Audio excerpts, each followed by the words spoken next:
এই শীতে কোনে লাইট হইছে তারে দেওয়াকে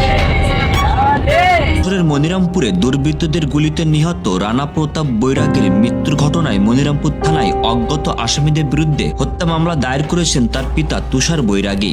তিনি কেশবপুর উপজেলার আরোয়া গ্রামের বাসিন্দা। তবে এই ঘটনার সঙ্গে জড়িত কাউকে এখনো আটক করতে পারেনি পুলিশ। পারিবারিক সূত্রে জানা গেছে, ময়নাতদন্ত শেষে নিহতের শেষকৃত্য সম্পূর্ণ হয়েছে। মঙ্গলবার দুপুর 2টার দিকে যশোর জেনারেল হাসপাতাল মর্গে রানা প্রতাপ বৈরাগীর ময়নাতদন্ত সম্পূর্ণ হয়। প্রত্যক্ষদর্শী ও স্থানীয়রা জানান, কপালিয়া বাজারে দুর্বৃত্তরা প্রকাশ্যে রানা প্রতাপের মাথায় একাধিক গুলি করে পালিয়ে যায়।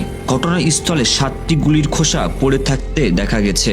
নিহত রানা প্রতাপ বৈরাগী চরমপন্থী নেতা হিসেবে পরিচিত ছিলেন। পাশাপাশি তিনি নড়াইল থেকে প্রকাশিত একটি দৈনিক পত্রিকার ভারপ্রাপ্ত সম্পাদক হিসাবে দায়িত্ব পালন করছিলেন। বর্তমান তিনি মনিরামপুরের কপালিয়া এলাকায় বসবাস করতেন। সেখানে তার একটি বরফকল ছিল এবং তিনি মাছের ব্যবসার সঙ্গে জড়িত ছিলেন। স্থানীয়দের ভাষ্য অনুযায়ী ঘটনার সময় রানা প্রতাপ বরফকলের পাশে একটি বিউটি পার্লারের সামনে দাঁড়িয়ে মোবাইল ফোনে কথা বলছিলেন।